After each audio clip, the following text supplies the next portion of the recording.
Good evening, everyone. It is 7 o'clock on the dot. My name is Richard Burke, President of the Tualatin Valley Water District Board of Commissioners, and I declare this meeting of the Board of Commissioners to order.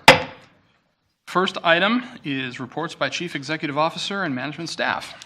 Good evening, President Burke, members of the board. We will begin the meeting as we always do with a safety minute, and the safety minute this evening is being presented by Dave Kraska, our Water Supply Program Director. Dave. Thank you, Mark. Good evening, President Burke and Commissioners. The safety moment tonight, for obvious reasons, is heat illness prevention. So heat illness is bad, can lead to death, and or heat stroke, which is a medical emergency. Other illnesses include heat exhaustion, heat cramps, heat rash. Muscle cramps are often the first symptom, so if that were to occur during a hot period, you know you've got an issue that needs to be dealt with, and you need to take precautions anytime the temperatures are high. So there's a lot of factors that put you at risk of heat illness. They're all listed here. All pretty obvious ones. Obviously, high temperatures, heavy physical labor, impermeable clothing, and also maybe less familiar is no recent exposure to hot workplaces. If you're not acclimated to working in hot temperatures, that puts you more at risk of heat illness. So two main types are heat exhaustion and heat stroke. Heat exhaustion is the type that you can probably deal with on your own, and these are the symptoms. It's heavy sweating, weakness, cold pill, clammy skin, fast weak pulse, nausea or vomiting. As long as it doesn't get too bad, this is probably a condition that you can deal with on your own as listed on the right-hand side of that chart. Heat stroke, however, is one that you probably need help. It's high body temperature of above 103 degrees, hot, red, dry, and moist skin, rapid, strong pulse, and possible unconsciousness. Obviously, in those conditions, you need help. So prevention, to get away from having any of this happen, make sure you have access to water, access to shade, plan your work to hopefully avoid high temperatures, monitor the weather, and understand the symptoms and emergency response as I had just presented. And so that's the end of my safety moment. Great. Thank you very much, Dave. A couple of important updates from the management staff this evening. First of all, last week, the district began notifying our customers that our annual water quality report is available at the district website. The water quality report, otherwise known as the Consumer Confidence Report, or CCR, describes how the district complies with state and federal water quality regulations. It also explains where our water comes from and how TVWD protects the water from the source to the tap. A link to the district's water quality report can be found at the district's website at tvwd.org. Next item is cyanotoxin monitoring. So it's been in the news a lot. This was the contaminant that essentially caused the do not drink condition in the city of Salem. TVWD began monitoring for cyanotoxins this summer under the Environmental Protection Agency's unregulated contaminant monitoring rule. This monitoring occurs every 2 weeks through September at each entry point to our water distribution system from each supply. So we get testing for the Portland supply as well as the JWC supply. I just saw the first round of results this morning, and I'm pleased to report that so far there are no detectable presence of cyanotoxins in the supplies to TVWD's distribution system. At the same time, as a result of the Salem incident, the Oregon Health Authority has established a new temporary interim rule that requires water providers with supply systems that could be at risk to conduct periodic monitoring throughout the summer supply season to look for cyanotoxins. That monitoring will occur between May and October, and both the Joint Water Commission supply as well as the Portland supply will be conducting this monitoring, and the first round of sampling will begin next week. All of those results are going to be shared by the suppliers with TVWD, and we've got a communications team in place that will then implement the notification procedures as, if appropriate, if we find detections of cyanotoxins in the supplies. So in summary, TVWD is going to have access to ongoing and frequent monitoring of cyanotoxins and we will continue to coordinate with our public health agencies and important supply partners to keep the public updated in terms of the results of this important monitoring. Mark? Yes. That's year-round or just seasonal? Just seasonal, Okay. from May through October, because that's the period of greatest risk when these particular harmful algal blooms can occur. Thank you. And then I thought it'd be appropriate, given the hot weather, to provide just a little update in terms of where we are with summer supply. So as everybody's figured out, it's been a little warmer and drier than normal, and so we wanted to take a quick look at where we are on supply. I learned earlier today that there are 6 counties in southeast Oregon that have now had governor-declared drought declarations implemented, and so again, there are parts of the state that are definitely feeling stressed. Good news is the northwest corner of the state where we are is not been affected by these drought declarations and really is not in a drought condition at this point in the summer. We looked at the Joint Water Commission supply. It is essentially within the normal range for this time of year. We've been checking the Portland data as well, and Portland is about 20% below their normal level for this time of year. As a result, the City of Portland is currently operating their groundwater supply in a summer augmentation mode to do their best to make sure they stretch their supply over the entire summer. In addition, starting this Saturday, the July 21st, Portland will discontinue delivering what is referred to under our contract as summer interruptible water. The summer interruptible water is essentially surplus water that Portland makes available under our contract to wholesalers like TVWD at a discounted rate. And so when the water's available, it's a great deal. But obviously, Portland reserves the right to be able to interrupt that portion of the supply. And so they'll be doing that this year. We typically get about 3 to 4% of our summer supply as summer interruptible from Portland. And so this year we just won't have access to that for the rest of the summer. Portland continue to, make no mistake, Portland will continue to provide base supply or routine supply under the contract. We're just not going to have access to that discounted surplus water this summer. So to make sure that we have plenty of water to get through the summer, Carrie and her team have been working with the Joint Water Commission, and we have now leased 2 million gallons of water treatment plant capacity from the Joint Water Commission. We'll essentially use that on a peak day basis to help make up for the shortfall because of the interruption of Portland's summer supply.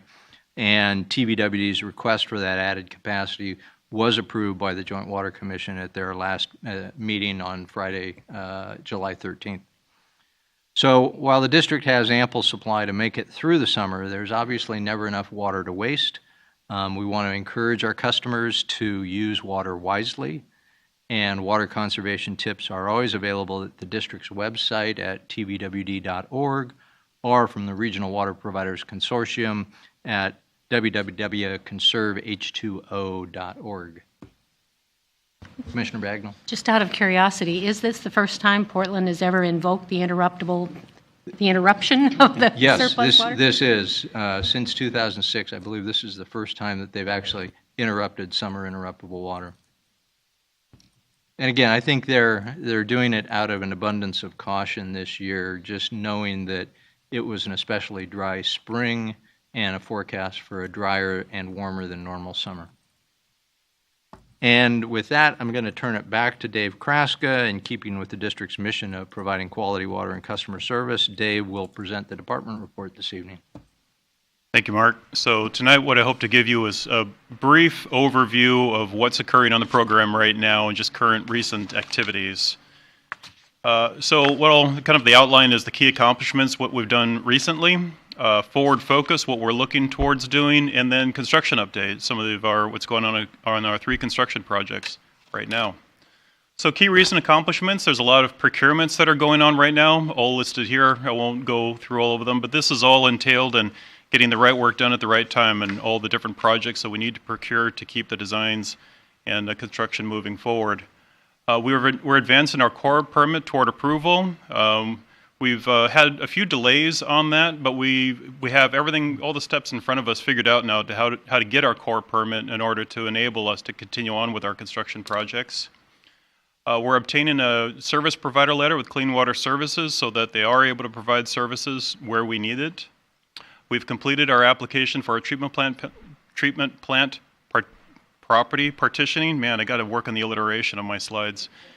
So this is an important area where we have a large parcel of property, portion of which we are not going to be developing and selling off to a local developer. So that's an important part of our moving forward in that part of the project, as well as continuing on with other real estate activities, some of which I'll be talking to you about later tonight. Other intergovernmental agreements and also agreements with developers that we're progressing. Various design projects that we're moving forward with. As well as other projects that we're coordinating delivery on with Wilsonville, Washington County, and other developers. Continuing our pipelines construction. There's 2 of them there. 3 of them are active, but 1 of them essentially complete. Operations planning is something that we're progressing on right now, the overall system as well as the treatment plant, getting that stood up now so that we're not figuring it out at the end. And then finally, the program is assisting on the WIFIA letter of interest preparation, an important aspect of funding the program that we're working on right now. So this is a graphic that we update on a regular basis, and it lists all of the work packages on the left-hand side there, and across the top, just the level of completion and whether they're in design or construction. Basically, the short story on this is we're working on everything at the same time. The only way we'll be able to get this done by June of 2026 is to do that. And in order to do that, we have a pretty big team that's working on all of these things. And so we have a big team, so how do you know the team is working on all of the right things? And so every other week, we get together as an entire team and review this document right here. Basically, it breaks it down into protecting the people, enabling the team, clearing the path, delivering the projects, earning and fostering trust. Those are kind of the 5 main objectives that we've identified early on in the program, what we're trying to achieve. And then underneath that are all of the priorities. And you'll note that the ones in red are our top priorities, the ones in purple are our next top priorities, and the ones in green are still important. So essentially on our radar, and they'll move up in their level of importance. The purpose of this is to make everyone aware of what everyone else is working on, and if somebody's working on something that's green that they think is really important, talk to them and find out if it should be escalated in their importance or they should focus on something else. Moving on to our construction projects, as I mentioned, we have 3 of them. We have PLM2, which is down in Kinsman, in the Kinsman project down in Wilsonville. PLM3 is our partnership project with Washington County, 124th Avenue. And PLW 1.1, which is a project that we're coordinating with developers in South Hillsborough. PLM2, that's the Kinsman project that is complete. Pipelines installed, tested, and accepted. And so that one we are essentially done. All we're waiting for is for ODOT. This was a partnership project with ODOT, for them to accept the project. And they do not until they do their 3rd notification, which is anticipated to be in March of next year. The project went well. That one was completed 99 days early and on budget. So all in all, a successful first project for us. The next project is PLM 3.0, Southwest 124th Avenue. That one is being constructed by Kerr Contractors. It's a partnership project with Washington County. Here's a lot of the details about it. It's about, we've installed about 11,000 feet of the 14,000 feet of this project. So it's a very large project for us. And getting a lot of work done, and work is complete, essentially. Not tested, but all the pipe has been laid on the portion in 124th, the portion in Tonquin, and now they're moving on to Graham's Ferry Road. So basically the last stretch of pipe is being installed now. This is a couple of photos I got for you about what that looks like. This is an important photo because this was a major change that we made during the construction of the project, because during the construction of the project is when we also made the change to move the water treatment plant. And so what's shown here is the original design was on the left-hand side of the photo. You see where the pipes bend in toward the left, or the right-hand side of the photo. You see where the pipes bend in toward the left. The pipe on the right-hand side would have just normally continued straight along, but since we moved the water treatment plant to that site in Sherwood, we had to bring the pipes basically to go over to that site. The pipe closest to us In the figure there is our raw water pipe that's coming up from Wilsonville, and the pipe further away that continues on up north, that's going to be the finished water pipe. So this was an important change we had to make to the project, a change order that we approved with Kerr Contractors, and we were excited to see it get installed. This is another part of the project. So this is standing closer to Walton Sherwood Road, looking up or looking south on what will be Southwest 124th. So looking up on the hillside there. You see the fir trees up on the background there to the right. That's essentially about where our water treatment plant site will be. So that's kind of a good perspective for you as far as what we're looking at and kind of where we're building. What's shown in here, you see the pipe kind of poking through the concrete there. Through a lot of this project, what we found is that the backfill, a better way of backfilling it rather than with sand and gravel and things like that, was with a lean concrete mixture. So it provided a more sound bedding and more seismically resilient system for us for the long term. Facts and figures on this one is we're making good progress on it. Substantial completion date is the end of this year. So more contract time has elapsed than money spent, but we expect the contractor to catch up to that. Change orders are a bit higher on this one, but that's largely due to the owner-directed changes, essentially like those bent pipes that I was talking about in that earlier photo. The last construction project to mention is the South Hillsborough area project. So that one, we installed a section of pipe also with Kerr Contractors in advance of development in the area, and we're expanding our project in there to install more pipe in advance of development in that area. A couple of photos where with the pipe that's already installed, we're basically installing our pipelines and some of the remaining pipe in some of the vaults that are out there. But that project is wrapping up very nicely. You can see some of the new Cornelius Pass Road in the lower right-hand photo there. This project's gone quite well as well. We're on track in terms of both money and schedule. Again, this is a situation where we expect to finish on time and on budget, and change orders have been well in line.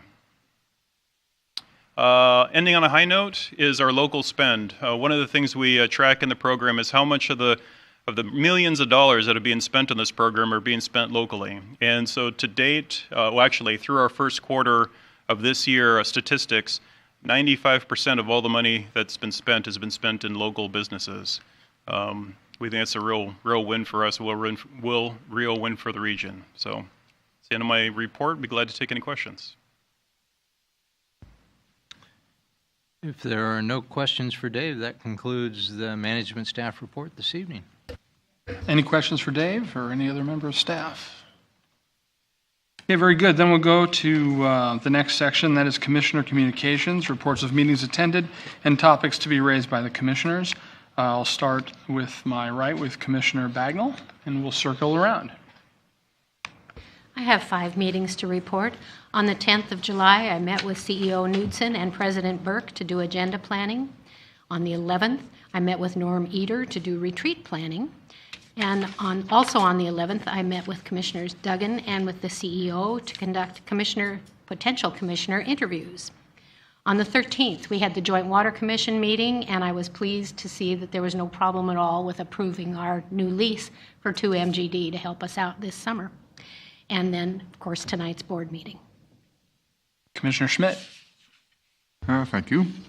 On June 25th, I attended the Vision Action Network, VAN for short, which is a collaboration and community action organization. And on the 13th, I attended the Joint Water Commission meeting. And on the 18th, this is regular board this evening. Commissioner Doan. Yes. Thank you. On the 25th of June, I had a meeting with the Chief Executive Officer. On July 12th, I attended a meeting of the Aloha Business Association. And on the 13th, I attended a meeting of the Joint Water Commission and the Barney Joint Ownership Commission.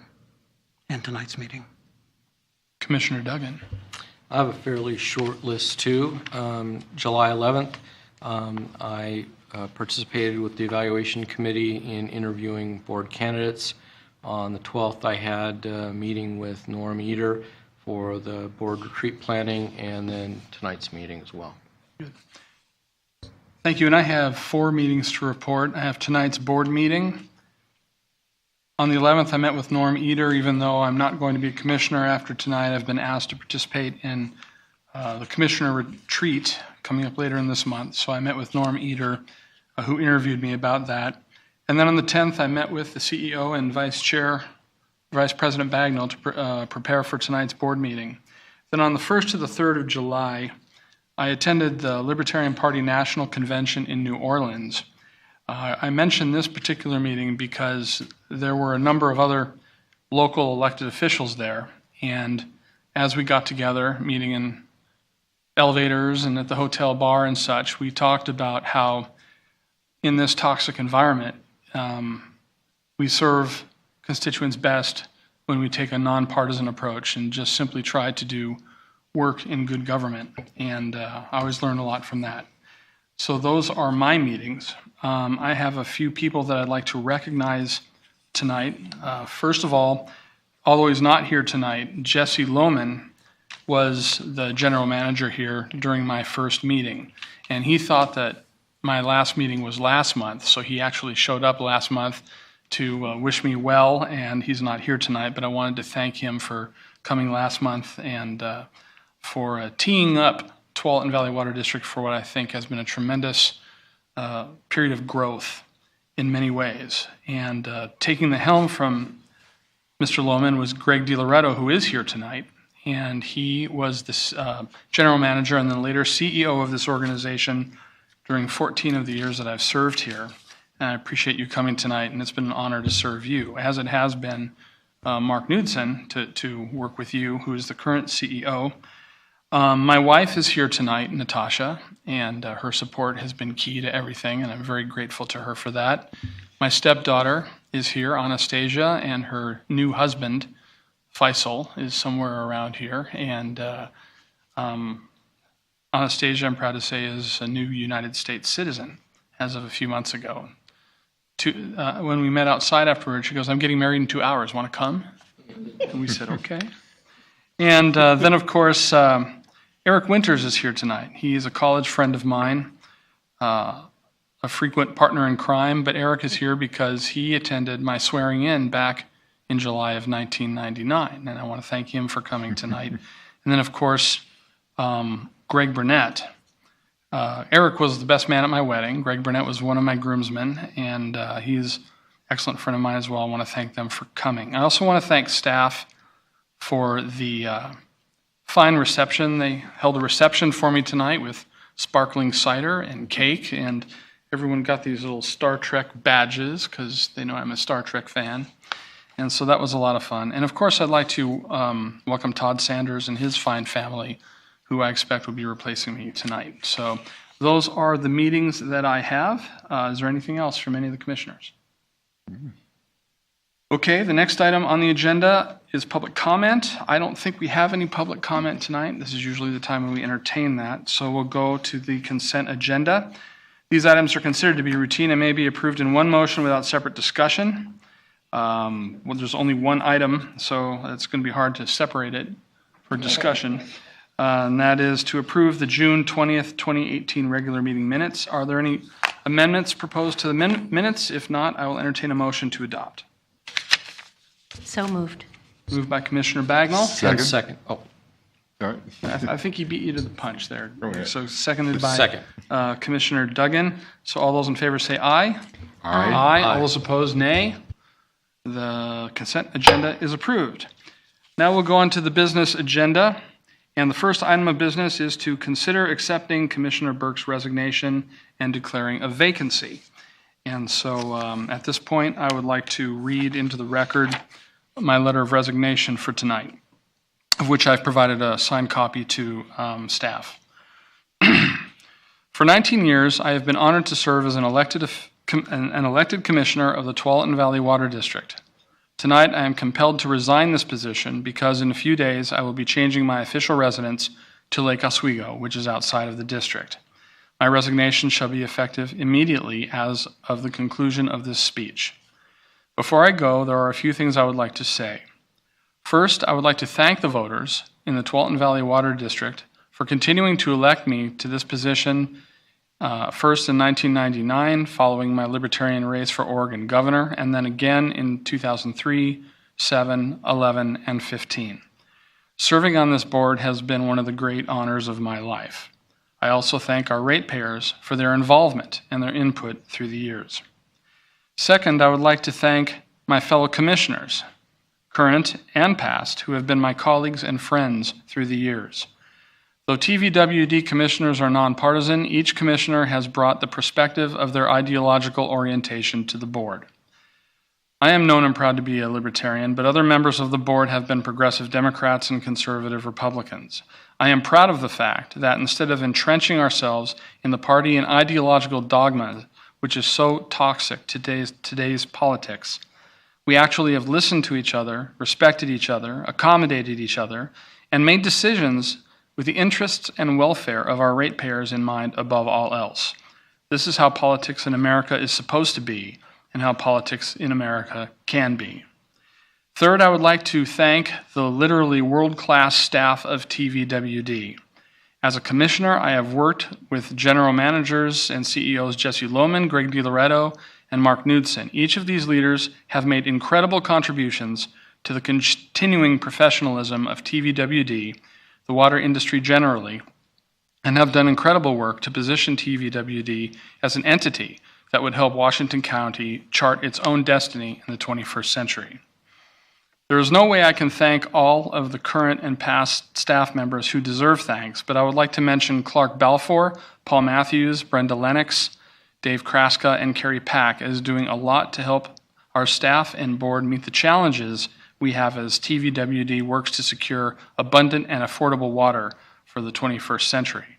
I also thank the members, including the meter readers, customer service representatives, and field crews who represent TVWD so well in the field.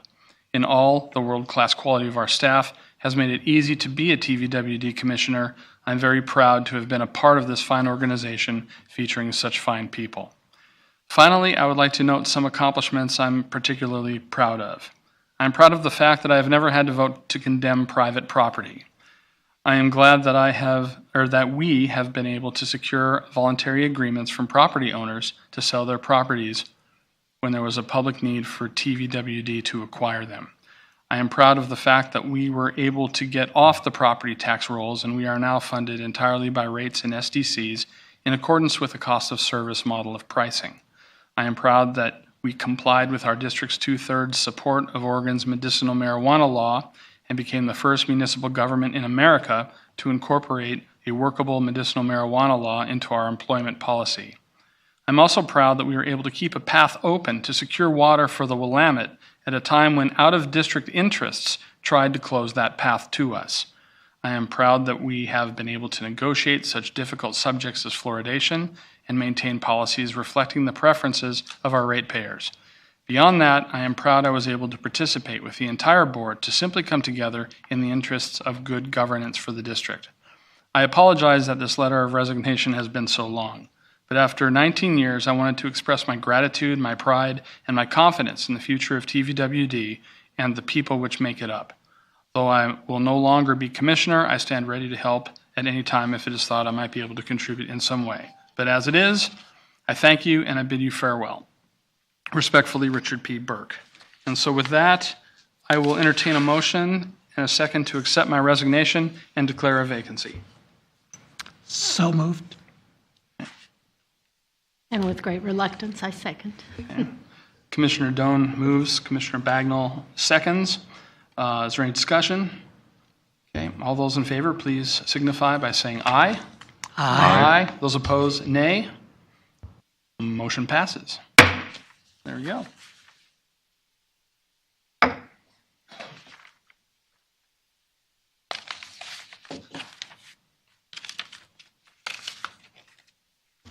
Well, before we let Commissioner Burke go, I have a proclamation that I would like to read and an award that I would like to read from my microphone, and then we'll go in front for a photo opportunity and hand them to him.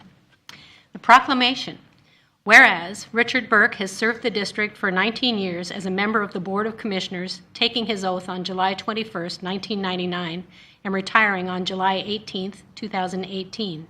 And whereas political involvement is a passion of Richard's, as obvious from his resignation speech, and that has shaped his professional and personal commitment to the Board of Commissioners and district customers.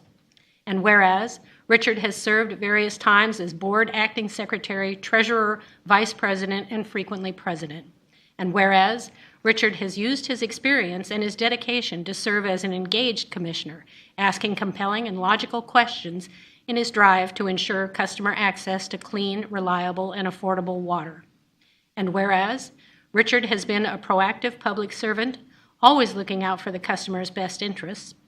And whereas Richard's service and involvement has and does extend to many other organizations, including the Willamette River Water Coalition, the Aloha Business Association, the Oregon Taxpayer Coalition, and more.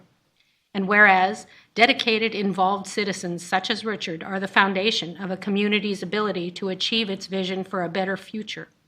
And whereas the Tualatin Valley Water District Board and staff wish to extend to Richard our thanks and gratitude for his many years of volunteer service to the community. Now, therefore, be it resolved that I, Bernice Bagnall, Vice President of the Tualatin Valley Water District Board of Commissioners, hereby wish to honor Commissioner Richard Burke for his dedication and his commitment to excellence in public service. And I have one more piece. We also have an award that is to Richard Burke. The Tualatin Valley Water District sincerely wishes to thank you for your years of dedicated service on the Board of Commissioners. We appreciate your contributions to the district and to the community. And it is signed by the remaining commissioners and notes your terms from 1999 to 2018. So if you will step out here, we'll just have a moment.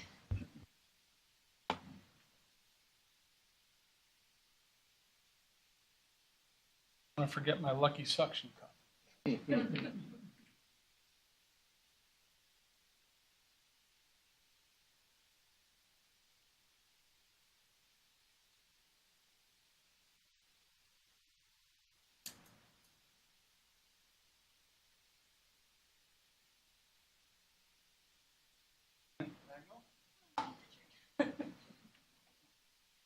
I think I've taken enough of the board and staff's time.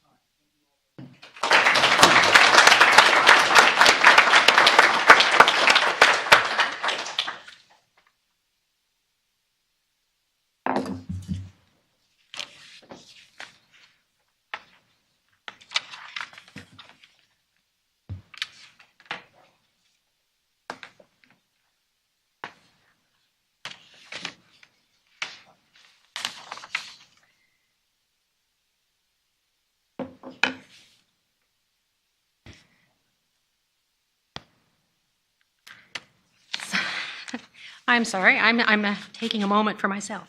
The next item of business on the business agenda is to consider appointing a new commissioner through June 30th, 2019. Do I have a motion and a second to appoint a new commissioner through June 30th, 2019? I so moved. I'll second. Moved and seconded. All those in favor, please signify by saying aye. Aye. Any opposed? The motion passes. If I could ask Mr. Sanders, Todd Sanders, in the audience to join us.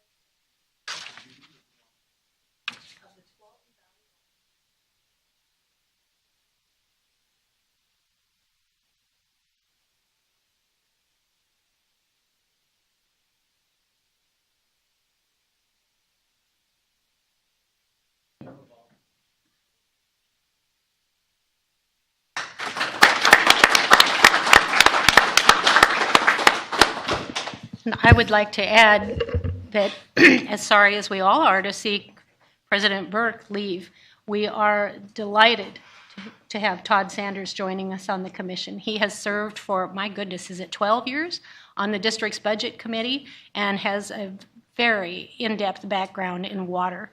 So we're lucky, and welcome.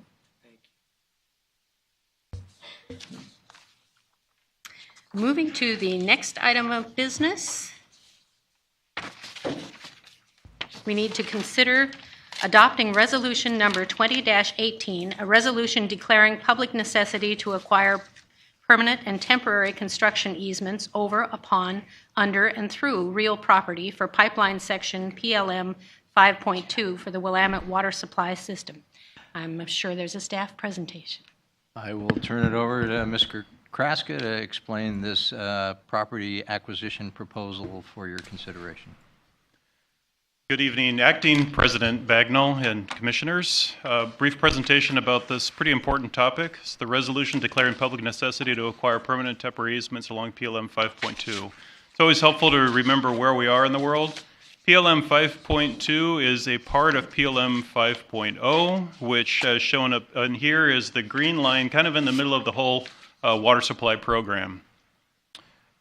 Going up a little bit closer there, we see the green line is along Roy Rogers Road there on the bottom. It goes west along Shoals Ferry Road, up Tile Flat, up Grabborn Road, and then along to Farmington up to its intersection with 209th. So that's the whole PLM 5.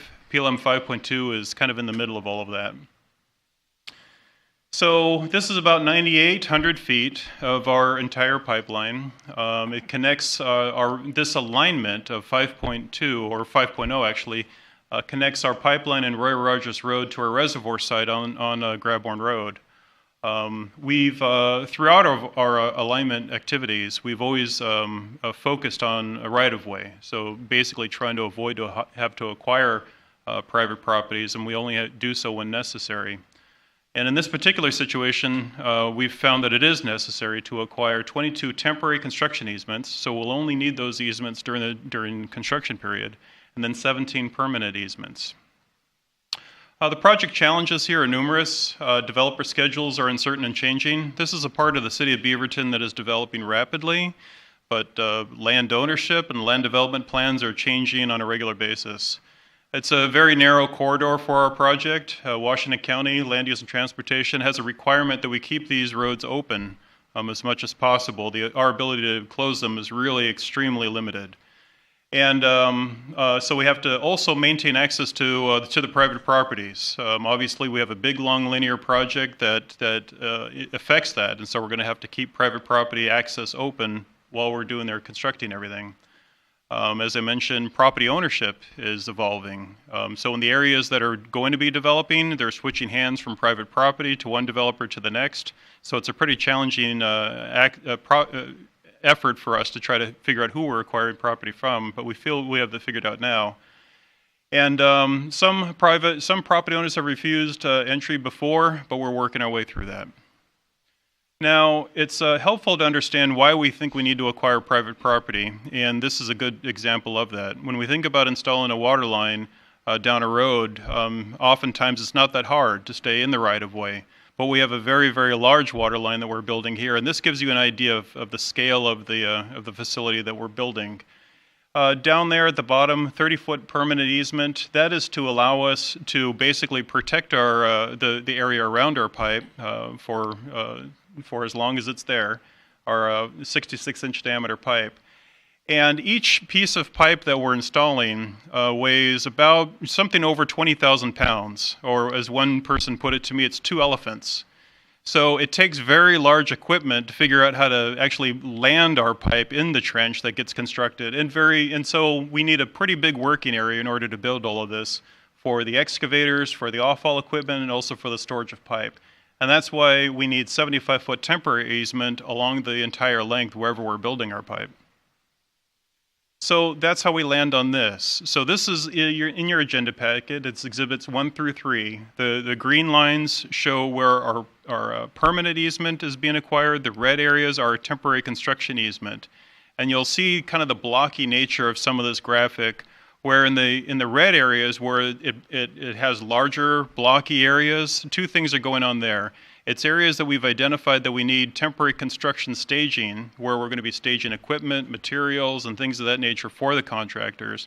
And also areas where we need to have the road fan out and off to the side in order to maintain the transportation corridor while we're building our pipe. So we figured that out along this entire length of Shoals Ferry Road and Towel Flat Road, and where we've landed on the need to acquire this property.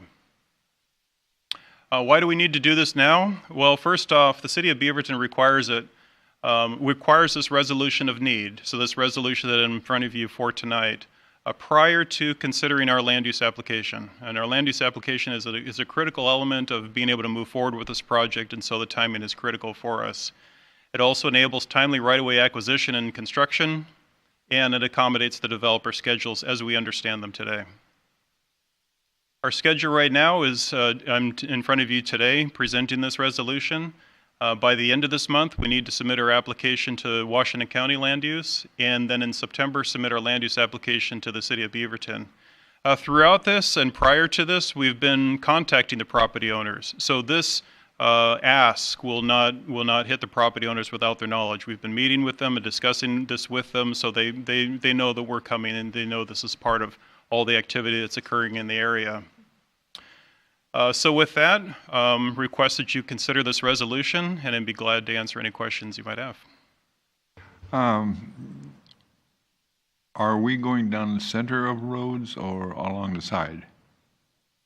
All of the above, yeah. So our pipe is on one side of the road, and then on the next, and then in the middle, and it's all about evaluating our interactions with the development in the area, our interactions with local existing utilities and future utilities. So it's complicated. Okay, so in other words, we're trying to coordinate as best we can with other entities to ensure that we don't have to tear up a brand new road to put our pipe in. That's exactly the timing. We want to get our pipe in there before they construct the road so that our work is done and out of the way, and they can build the road, build the improvements for the new subdivisions that are going in. Very well put. That's exactly why we're doing this now. Thank you. You're welcome. That's nice. Are there other questions for Mr. Kraska? All right. In that case, do I have a motion and a second to adopt resolution number 20-18, a resolution declaring public necessity to acquire permanent and temporary construction easements over, upon, under, and through real property for pipeline section PLM 5.2 for the Willamette water supply system? I think that Todd should make the motion as his first meeting. Thank you, Jim. I do move. And a second? Second? Motion has been made and seconded. So all those in favor, please signify by saying aye. Aye. Aye. And any opposed? The motion passes. Your first one. There being no other business on the agenda, I adjourn my first meeting.